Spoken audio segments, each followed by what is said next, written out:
Hello guys, welcome back to my channel. So guys, जैसा कि हमने लास्ट पार्ट में देखा था कि वांग जी जिसने वरुण रोहान की डील विंग से तोड़वाकर अपनी डील साइन करवा ली थी। तो अब आगे देखते हैं। वांग जी जो कि विंग से बात कर रहा था, वो सिर्फ काम के बारे में बात कर रहा था, क्योंकि वो जानता था कि अगर वो किसी और बारे में बात करेगा तो विंग अपनी बातों को लेकर बैठ जाएगा और वांग जी इस वक्त उसकी कोई भी बात बिल्कुल भी सुनना नहीं चाहता। इसलिए वांग जी जो कि बस उसे थोड़ा बहुत काम समझा के कि वो साथ में क्या काम करने वाले वहाँ से जा चुका था, और विंग जिसे वांग जी से बात करने का बिल्कुल मौका ही नहीं मिला, क्योंकि वांग जी ने उसे कुछ कहने ही नहीं दिया। तो फिर वांग जी जो कि उस ऑफिस से निकलता है और फिर वो उस मेंशन की तरफ चला जाता है जहाँ पर उसने इस वक्त जाओ जिशु और शाओ शुइंग चैन को रखा हुआ है। तो फिर वो उस मेंशन में जाता है और फिर देखता है कि जाओ जिशु जो कि काफ़ी गुस्से में वहाँ पर बैठा हुआ है। तो फिर वो उसके पास जाता है और कहता है, जिशु तुम्हें क्या हुआ? तो इस बात पर जाओ जिशु जो कि उसे देखता है और कहता है, वांग जी क्या मैं कोई क्रिमिनल हूँ जिसे तुमने जेल में कैद करके रखा है? देखो मुझे ना यहाँ से इसी वक्त जाना है। तो वांग जी जो कि उसे देखता है और कहता, जीशु मैं ये नहीं कह रहा था कि तुम यहाँ से जा नहीं सकते हो, पर उससे पहले मुझे तुम्हें कुछ बताना है। तो इस बात पर जाओ जीशु जो कि उसे देखता है और कहता, क्या बताना है तुम्हें वांग जी? तो वांग जी उसे कुछ बताता है और फिर जाओ जीशु जो कि उसे गुस्से में घूरने लगता है और कहता, क्या तुम पागल हो गए? क्या तुम्हारा दिमाग खराब है? तुम कहते हो कि तुम्हें उसकी परवाह नहीं है, लेकिन उसके लिए तुम इतना बड़ा काम कर रहे हो। तुम्हें पता भी है अगर अगर उसे इस बारे में पता चल गया तो, और अगर उसे इस बारे में पता चल गया तो क्या होगा तुम्हारा? क्या तुम्हें अपनी बिल्कुल परवाह नहीं है वांग जी? तो वांग जी जो कि उसे कहता है, जीशु कुछ नहीं होगा, और तुम जानते हो मैं कितना ताकतवर हूँ, मुझे कुछ नहीं होगा। तो इस बात पे जाओ जीशु जो कि उसे गुस्से में देखता है और कहता, वांग जी पागलपंती मत करो, क्या तुम पागल हो चुके हो? अगर उसे पता चल गया तो कुछ भी हो सकता है। माना कि ये तुम उसके लिए कर रहे हो, पर तुम जानते हो कि वो ये बात कभी नहीं समझेगा।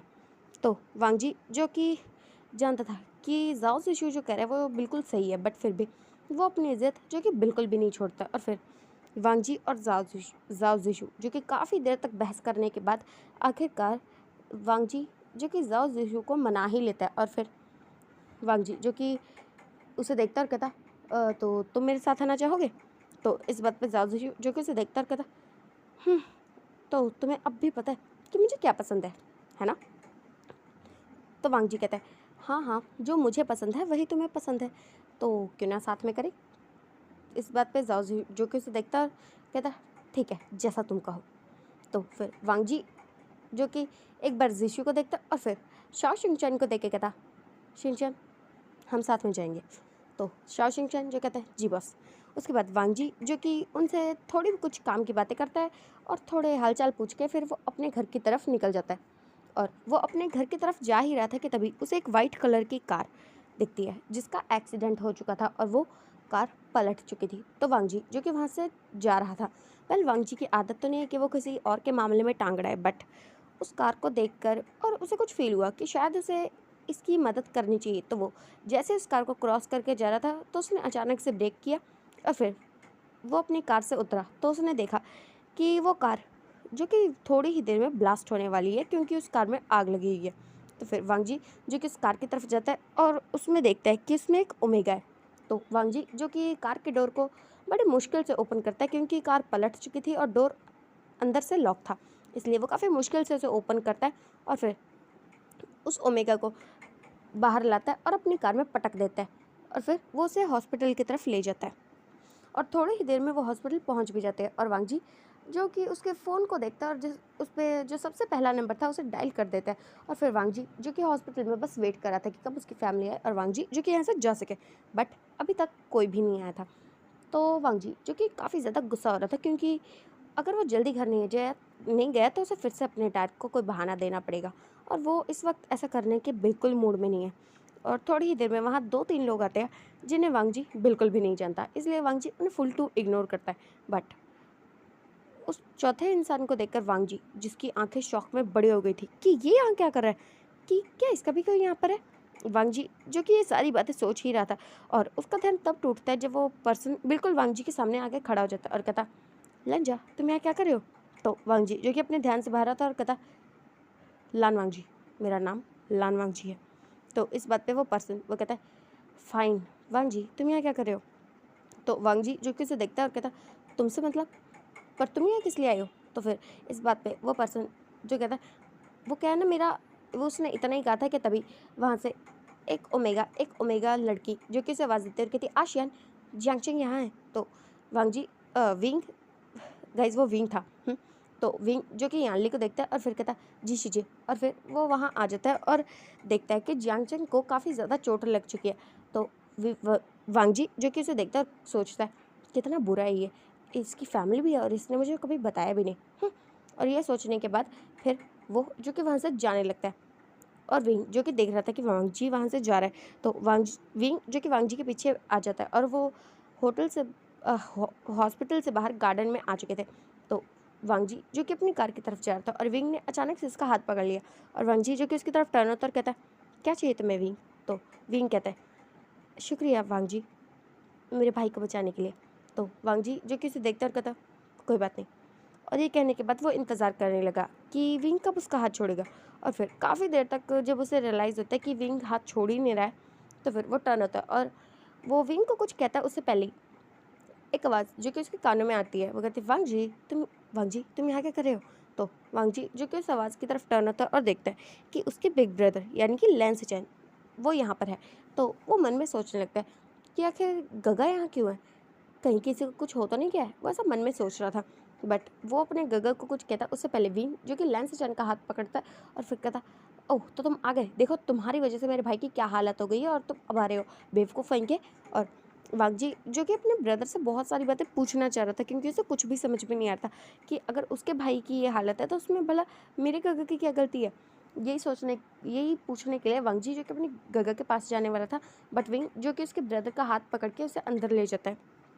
और वांग जी जिसे अपने भाई से सच में बहुत कुछ पूछना था इसलिए वो भी उनके पीछे जाता है और फिर वो देखता है कि उसके ब्रदर जो कि जियांगचेंग को काफ़ी परेशानी भरी नज़र से देख रहे हैं।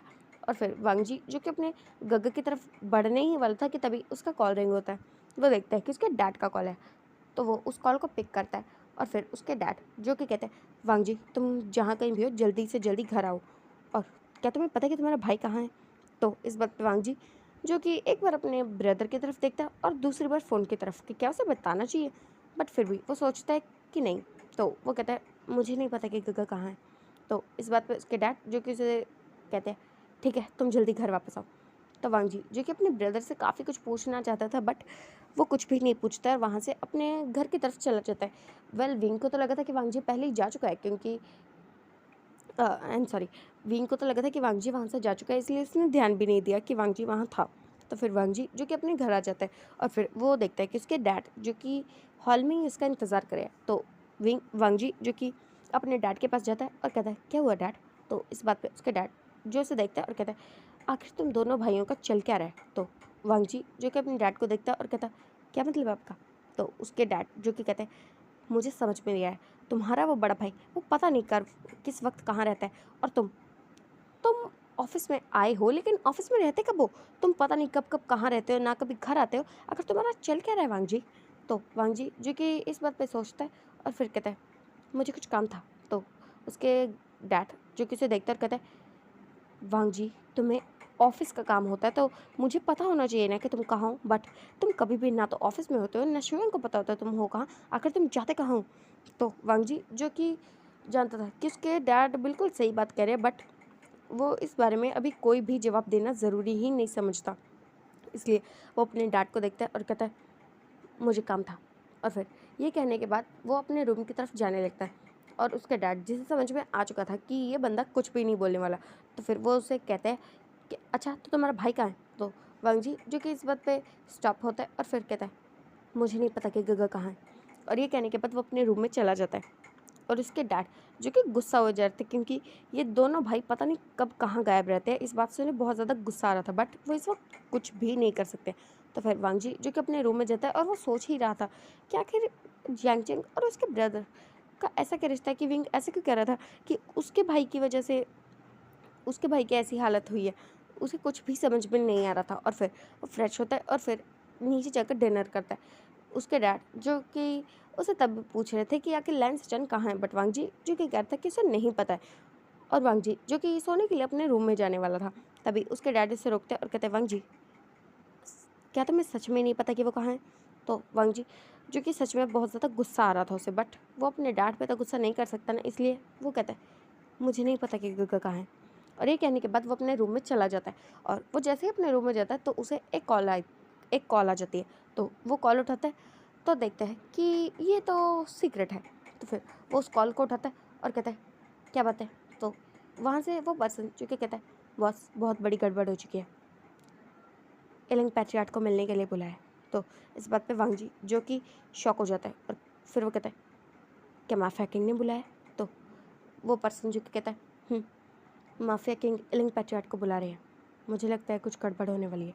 तो इस बात पे वांग जी जो कि कुछ सोचता है और फिर कहता है कब होने वाली है। तो वो पर्सन कहता है आज तो नहीं, कल। तो वांग जी कहता है ठीक है मैं देख लेता हूँ।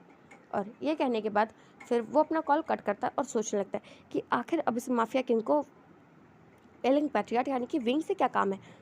तो वो सोच रहा था क्योंकि उसे पता था कि वो जो माफिया किंग है वो एलिंग पैट्रियार्ट को मरवाना चाहता है। तो उसे पूरा शक था कि यहाँ पे कुछ तो गड़बड़ होने वाली है। इसलिए वांग जी जो कि काफ़ी देर तक सोचता रहता है और फिर उसे उसके दिमाग में एक परफेक्ट आइडिया आ जाता है और वो सोच लेता है कि हाँ वो बिल्कुल यही करेगा, कि अगर उसने एलिंग पैट्रियार्ट को मारने की कोशिश की तो वो बिल्कुल यही करेगा। ऐसे ही वो कुछ मन में सोचता है और फिर उसके चेहरे पे एक स्माइल आ जाती है, एक बड़ी ही अजीब सी स्माइल, जैसे कि एक विनिंग स्माइल होती है ना, बिल्कुल वो स्माइल आ जाती है। और फिर वो इस बात को साइड में रख के फिर सोचने लगता है कि एक तो विंग ने उसे कभी बताया नहीं कि उसकी कोई फैमिली भी है, दूसरा उसका भाई जिसका एक्सीडेंट हुआ है, और तीसरा कि मेरे भाई का भला उसके भाई से क्या रिलेशन है।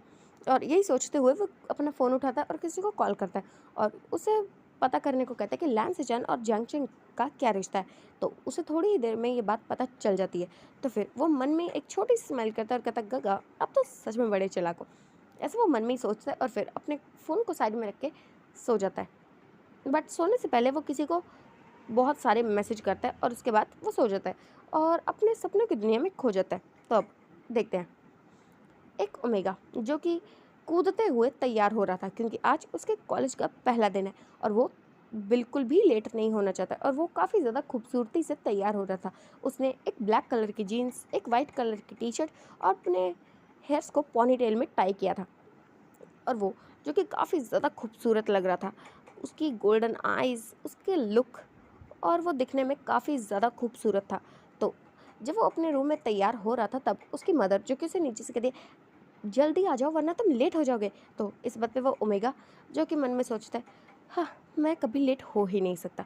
और ऐसा सोचने के बाद वो अपना बैग उठाता है और नीचे आने लगता है और वो सीढ़ियों से कूदते हुए नीचे आ रहा था।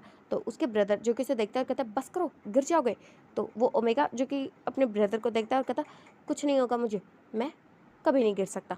और ये कहने के बाद वो कूदते हुए ही नीचे आ जाता है और फिर डाइनिंग टेबल पे बैठता है और अपनी मदर को कहता है मदर मुझे भूख लगी है, मुझे खाना दो ना।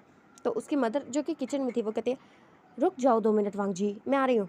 तो वो ओमेगा यानी कि वांग जी जो कि कहता है मदर मुझे जल्दी खाना दो, मुझे भूख लगी, मैं लेट हो जाऊँगा। तो उसकी मदर जो कि जल्दी में बाहर आती है और फिर वांग जी को उसका ब्रेकफास्ट देती है और फिर उसकी पूरी फैमिली जो कि साथ में बैठ के ब्रेकफास्ट कर रही होती है।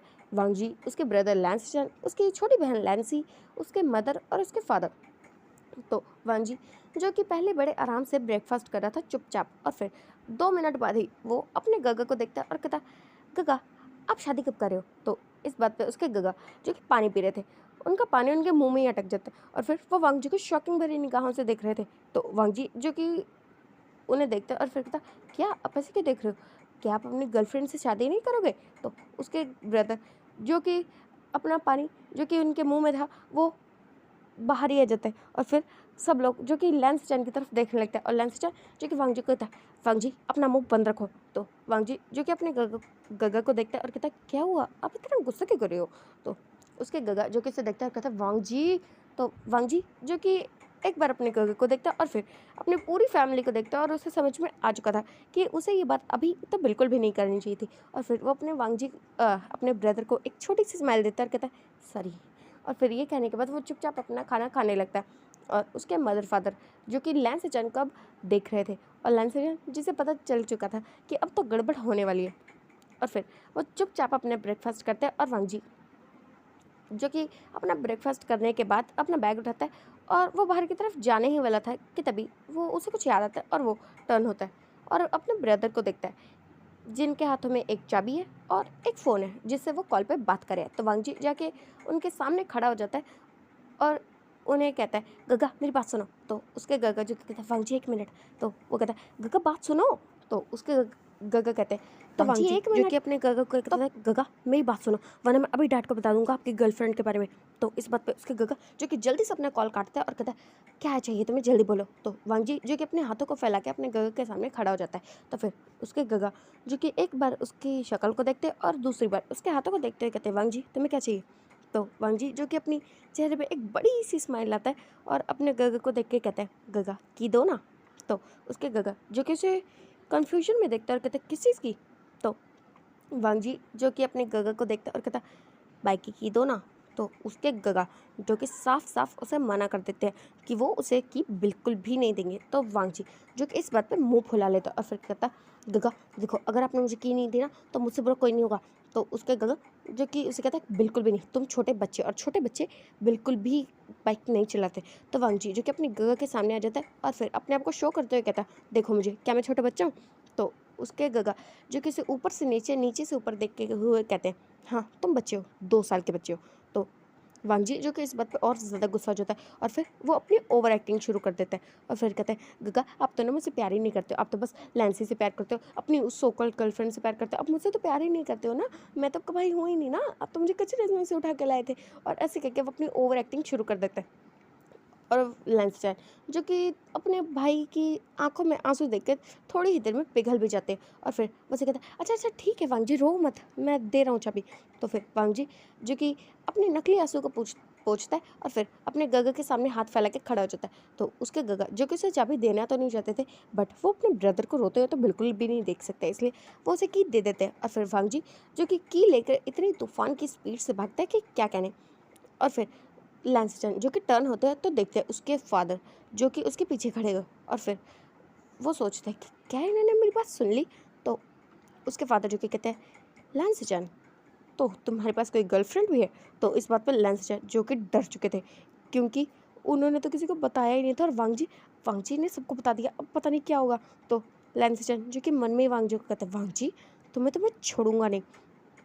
और फिर थोड़ी ही देर में उनके घर में बस चीखने चिल्लाने की आवाज़ें आने लगती है क्योंकि उसके डैड बहुत ज़्यादा गुस्सा हो चुके थे कि अगर उसकी गर्लफ्रेंड है तो बताना चाहिए था ना कि वो उसकी शादी करवा देते, बट इसने इसने तो हमें बताया भी नहीं है।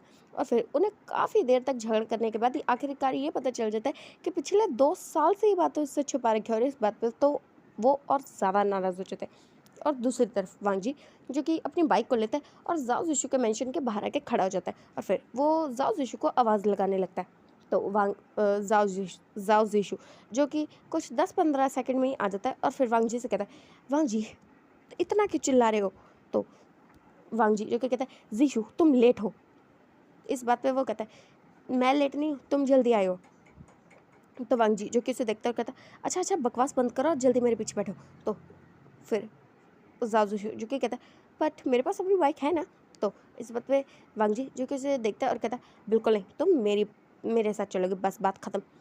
और वांग जी जो कि ज़िद करके उसे अपने साथ ही लेकर चलता है। वेल जो जाओ जिशु का परिवार है पहले वो भी काफ़ी ज़्यादा रिच हुआ करता था और वो सेकंड नंबर पे आया करता था, बट उसके बाद कुछ हुआ जिस वजह से जाओ फैमिली तो जैसे गायब भी हो चुकी है।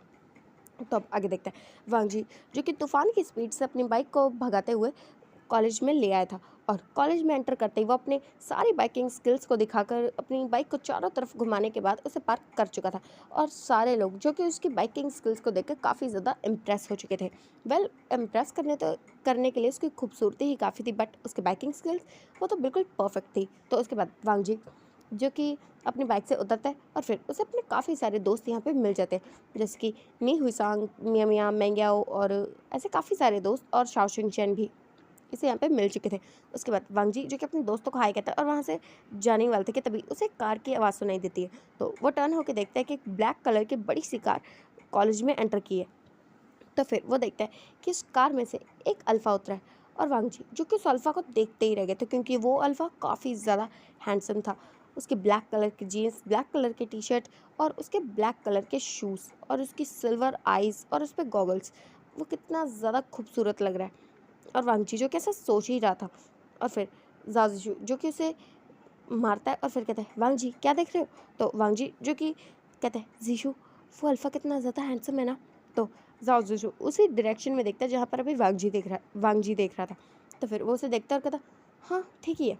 तो तभी उस कार में से एक और अल्फ़ा उतरता है और जाओ जो कि उसे देखता है और कहता है वांग जी मुझे लगता है ये वाला ज़्यादा हैंडसम है। तो वांग जी जो कि उस अल्फ़ा को देखता है और फिर कहता है मुझे लगता है दोनों ही ज़्यादा अच्छे दिखते हैं, है ना। तो वो दोनों जो कि एक दूसरे को देखते हैं और बस कहते हैं कुछ नहीं हो सकता। और ये कहने के बाद वो जैसे ही टर्न करने वाले थे कि तभी उन्हें एक आवाज़ सुनाई देती और वो टर्न होते और देखते हैं कि उस ब्लैक कार की वजह से उनकी बाइक जो कि टूट चुकी है। तो वांग जी जो कि इस बात पर बहुत ज़्यादा गुस्सा हो चुका था क्योंकि ये उसकी नई बाइक थी और उसके डैड जो कि उसे इस बात में मार ही डालेंगे कि उसने पहले ही दिन अपनी बाइक तोड़ दी।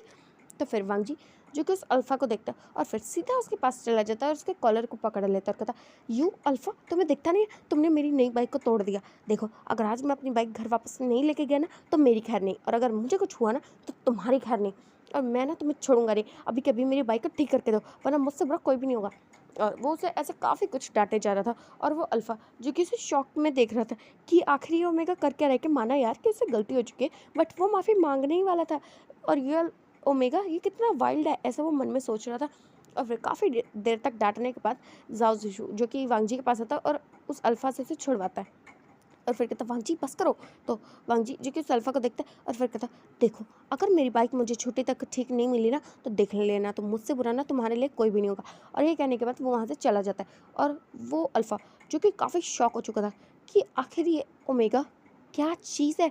तो वो अल्फ़ा जो कि सोच रहा था कि क्या इस ओमेगा ने अभी अभी मुझे डांटा, मुझे धमकी दी, और वो ऐसा सोच ही रहा था। और फिर उसके शोल्डर पे एक और हाथ आता है तो फिर वो उस तरफ देखता है और कहता है वैन क्या जो मैं सोच रहा हूँ वही हुआ अभी अभी।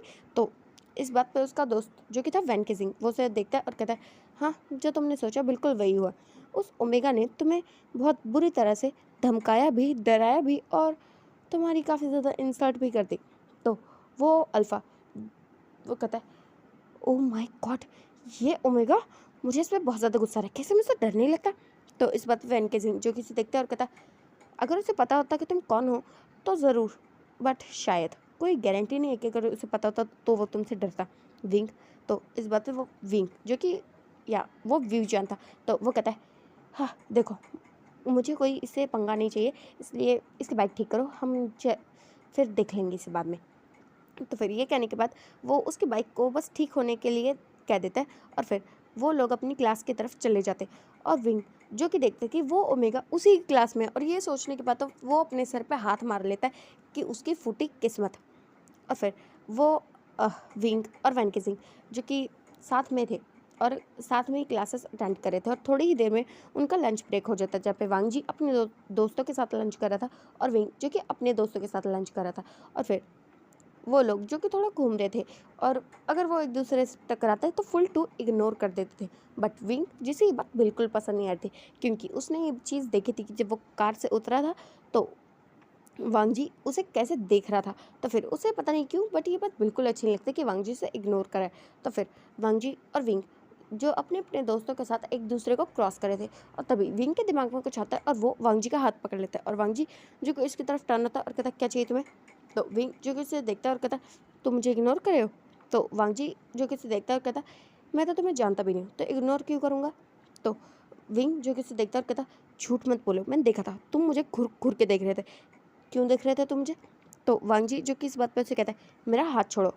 तो विंग जो कि उसका हाथ बिल्कुल भी नहीं छोड़ रहा था और वांग जी जो कि काफ़ी देर तक उससे कहता रहता है और फिर वो एक बार अपने हाथ की तरफ देखता जो उसने काफ़ी टाइटली पकड़ रखा था और फिर जब उसे समझ में आ जाता है कि ये बंदा ऐसे उसका हाथ छोड़ने ही नहीं वाला तो वांग जी जो कि उसे पैर पे एक किक मार देता है और विंग जो कि जल्दी से अपना हाथ छोड़ता है और फिर कहता ये तुमने क्या किया।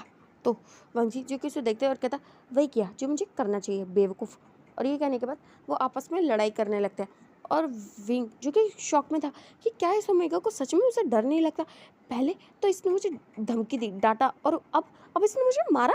और यही सारी बातें वो सोचते हुए वांग जी से झगड़ा कर रहा था और काफ़ी देर तक झगड़ा करने के बाद जब सबको लगता है कि इनका झगड़ा इससे नहीं रुकने वाला तो वैन किसिंग जो कि विंग को खींचते हुए अपने साथ ले जाता है और जाओ जिशु भी वांग जी को अपने साथ खींचते हुए ले जाता है। और फिर विंग जो कि वैन को देखता है और कहता है, वैन क्या इसे मुझसे बिल्कुल डर नहीं लगता? क्या इसे पता नहीं कि मैं कौन हूँ? तो इस बात पे वैन जो कि उसे देखता है और कहता है, सीरियसली किसे पता है कि तुम कौन हो? मेरे और तुम्हारे अलावा भला किसे पता है कि तुम कौन हो?